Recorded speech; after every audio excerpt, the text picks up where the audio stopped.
Star Trek Strange New Worlds Season 3 Episode 5 A new evil threat emerges on the Enterprise. Star Trek Strange New Worlds Season 3 Episode 5 finally delivers the kind of dramatic turning point fans have been waiting for. An episode that doesn't just present a problem of the week, but ignites a new, long-game threat that could reshape the Federation's future. While Season 3 has already pushed the crew into deeper emotional territory, Episode 5, Echoes of the Father, shifts the tone dramatically, introducing a dark, existential antagonist unlike anything the Enterprise has faced. This isn't just another alien conflict, temporal anomaly, or misunderstood species.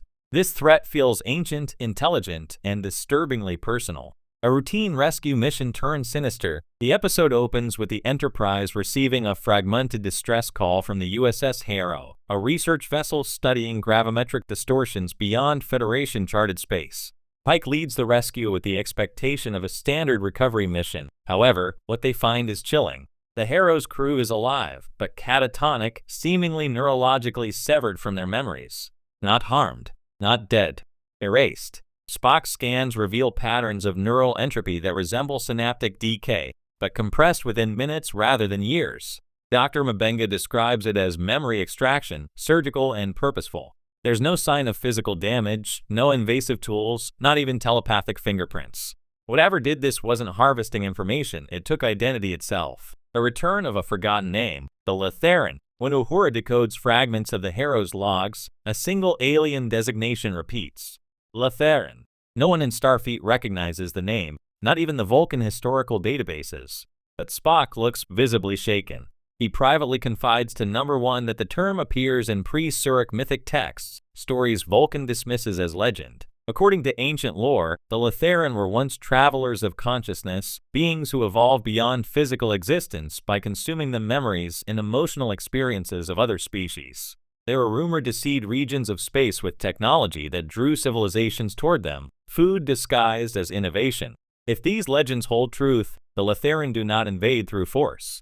They indoctrinate through dependency, then feed until nothing remains. A silent invasion already in motion. The suspense intensifies when Chief Engineer Pelia uncovers trace energy signatures on the Harrow's hull matching an unidentified particle field recently found near Federation communication relays. The implication is devastating. The Latheran may already be infiltrating Federation infrastructure, quietly, invisibly preparing to strike. Even worse, Lon discovers that the Harrow's captain had requested Starfleet authorization to bring a mysterious artifact aboard before the mission went dark. That artifact is now missing. Someone or something beamed it away moments before the crew collapsed. This sets the Enterprise on a search that rapidly evolves from rescue to containment, and then to survival. Character stakes, emotional memory as a weapon. What makes Episode 5 stand out isn't just the enemy, it's how the threat exposes the vulnerabilities of the crew. Spock's inner crisis. Spock struggles not with logic, but with fear. The Latheran mythology suggests that they targeted species with strong emotional resonance. His hybrid nature could make him uniquely vulnerable. His fear isn't of being consumed, it's of having his human memories stripped away first. It's the closest he has come to asking whether emotion weakens him or constitutes the essence of who he is. Pike's leadership tested. Pike faces the moral dilemma of abandoning the search for answers to protect the Federation versus pressing deeper into the unknown. His lingering knowledge of his own doomed future creates layers of guilt, memories he would sacrifice willingly, even while fighting to preserve his crews.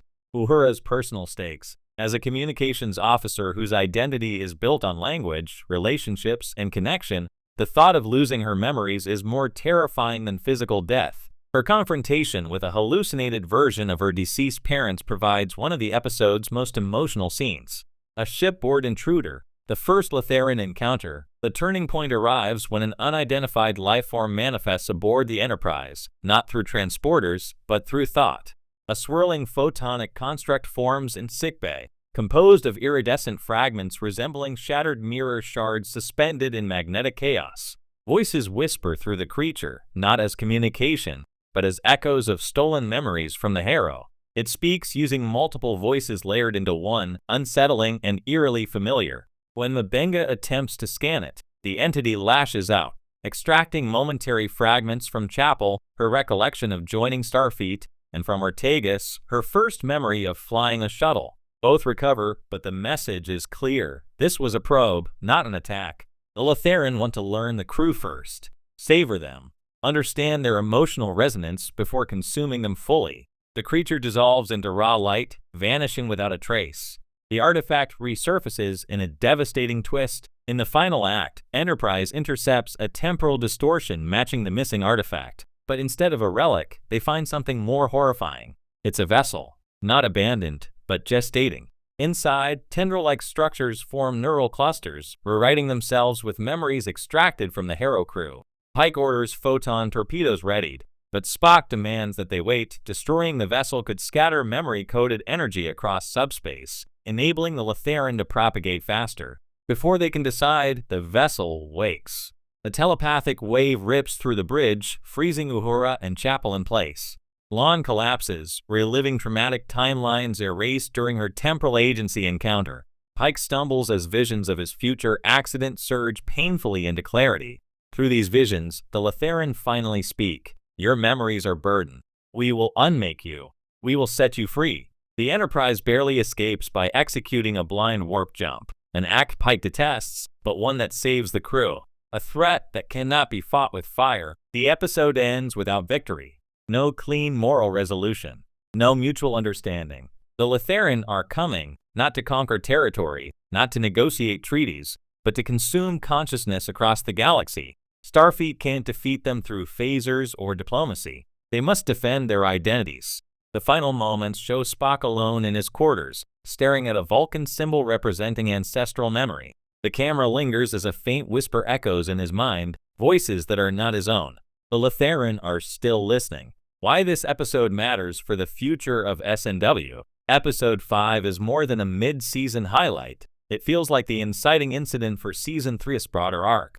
It sets up a metaphysical enemy unlike traditional Trek villains, a galaxy-wide invasion with psychological stakes, personal character arcs centered on identity and memory, connections to ancient Vulcan lore, potential cross-series implications across Trek canon, and most importantly, it introduces a threat powerful enough to justify bringing together factions across the timeline. Vulcans, Klingons, Romulans, and possibly even time travel organizations. The season just escalated. If you'd like, I can also write Episode 6 Continuation, a spoiler-free preview format, a review in journalistic tone, character-specific analysis Spock, Pike, Uhura, Lon. Just let me know. Through these visions, the Lotharan finally speak. Your memories are burden. We will unmake you. We will set you free. The Enterprise barely escapes by executing a blind warp jump, an act Pike detests, but one that saves the crew. A threat that cannot be fought with fire. The episode